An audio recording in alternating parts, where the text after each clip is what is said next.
Hello everyone, I hope you all are fine. आज हम 11th economics के अंदर हमारा नेक्स्ट टॉपिक स्टार्ट करेंगे जो कि है selling cost and production cost. आज हम स्टडी करेंगे कि सेलिंग कॉस्ट और प्रोडक्शन कॉस्ट क्या होती है। देखिए, सेलिंग कॉस्ट, सेलिंग मतलब सेल करने के लिए जो कॉस्ट बियर करनी पड़ती है। देखिए, it refers to the expenditure incurred by the producer to promote sale of the commodity। कि किसी चीज़ की सेल को प्रमोट करने के लिए जब एक प्रोड्यूसर एक्सपेंडिचर करता है, खर्चा करता है, तो उसे सेलिंग कॉस्ट कहते हैं। जैसे कि एडवर्टीजमेंट, अगर एक प्रोड्यूसर जो है उसने कोई प्रोडक्ट बनाया, अब उसे क्या करना पड़ेगा, उसकी सेल की प्रमोट के लिए उसे एडवर्टीजमेंट करनी पड़ेगी। एडवर्टीजमेंट का जो खर्चा होगा, जो एक्सपेंडिचर होगा, वो क्या है, हमारी सेलिंग कॉस्ट। फिर अब प्रोडक्शन कॉस्ट क्या होती है, देखिए, it refers to the expenditure incurred by a producer explicitly or implicitly on the inputs for producing a given level of output। एक आउटपुट को प्रोड्यूस करने के लिए जब एक प्रोड्यूसर इनपुट्स पर जो खर्चा लगाता है, कल हमने स्टडी किया था कि एक्सप्लिसिटली और इम्प्लिसिटली लगाता है वो, भाई जो हमारे फैक्टर इनपुट्स को, नॉन फैक्टर इनपुट्स को परचेज करने के लिए जो एक प्रोड्यूसर एक्सपेंडिचर करता है ताकि उससे आउटपुट प्रोड्यूस किया जा सके, वो प्रोडक्शन कॉस्ट के अंदर इंक्लूड किया जाता है।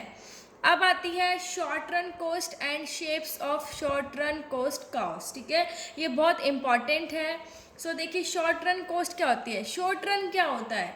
Short run is a period of time during which some factors are fixed and some are variable. तो शॉर्ट रन वो टाइम पीरियड होता है जिसके अंदर कुछ फैक्टर्स तो क्या होते हैं, फिक्स्ड होते हैं, और कुछ क्या होते हैं, वेरिएबल होते हैं।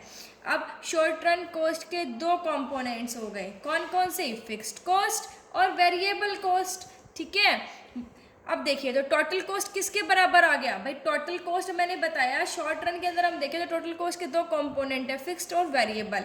टोटल कॉस्ट भी किसके इक्वल आ जाएगा, टोटल फिक्स्ड कॉस्ट और टोटल वेरिएबल कॉस्ट। ठीक है, अब हम स्टडी करेंगे कि फिक्स्ड कॉस्ट क्या होती है, यही फिक्स्ड कॉस्ट या फिर जिसे हम टोटल फिक्स्ड कॉस्ट भी कहते हैं। तो फिक्स्ड कॉस्ट क्या होती है, देखिए, fixed cost refers to the expenditure incurred by the producer on the use of fixed factor of production. जब एक प्रोड्यूसर जो है वो प्रोडक्शन के फिक्स्ड फैक्टर को यूज करने के लिए जो खर्चा करता है, उसके ऊपर फिक्स्ड फैक्टर्स के ऊपर जो खर्चा करता है, ठीक है, उसे हम क्या कहते हैं, फिक्स्ड कॉस्ट कहते हैं।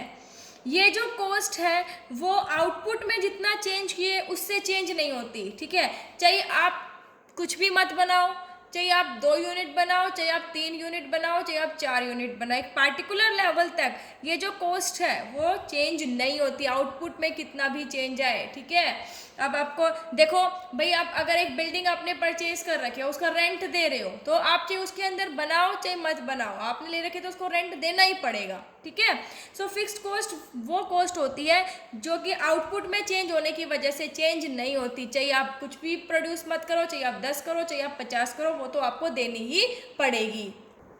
देखिए, fixed cost are incurred even when output is zero. चाहे आउटपुट जीरो है, चाहे आप कुछ भी प्रोड्यूस नहीं कर रहे हो, फिर भी फिक्स्ड कॉस्ट जो है वो तो देनी ही होती है।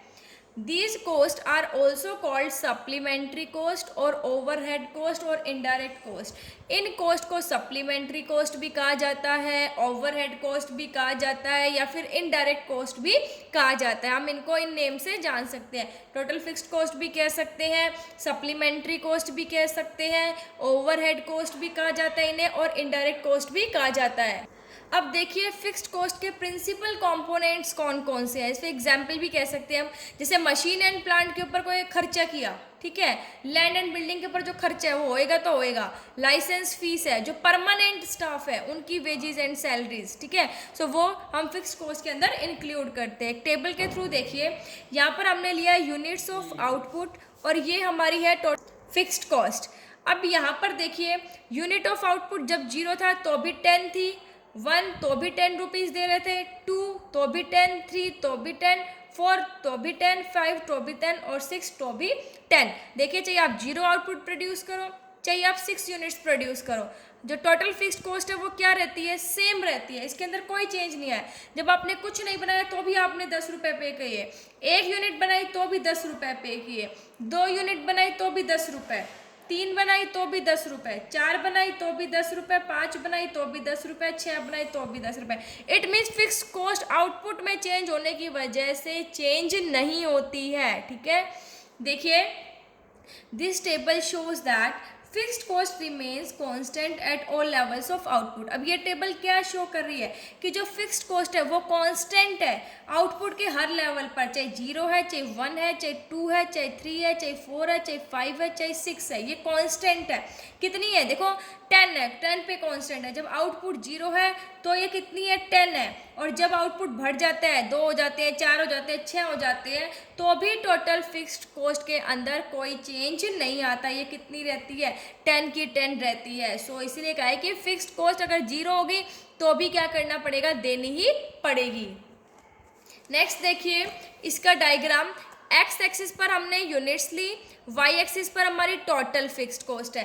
चाहिए हम 1 यूनिट प्रोड्यूस करें तो भी 10 रुपये देने हैं, 2 करें, देखो 1 करेंगे तो भी देने हैं, 2 करेंगे तो भी, 3 करेंगे तो भी इतनी देने हैं, 4 करेंगे तो भी, 5 तो भी, 6 करेंगे तो भी। आप कितने भी प्रोड्यूस कीजिए, कितने भी यूनिट आउटपुट्स बनाइए, आपको टोटल फिक्स्ड कॉस्ट तो सेम रहेगी, कांस्टेंट रहेगी। 0 है तो भी 10 है, 1 है तो भी 10 है, 2 है तो भी 10, 3 तो भी 10, 4 तो भी 10, 5 तो भी 10, 6 तो भी 10। टोटल फिक्स्ड कॉस्ट जो है कांस्टेंट रहती है। एक्स एक्सिस पर आउटपुट लिए, वाई एक्सिस पर टोटल फिक्स्ड कॉस्ट ली।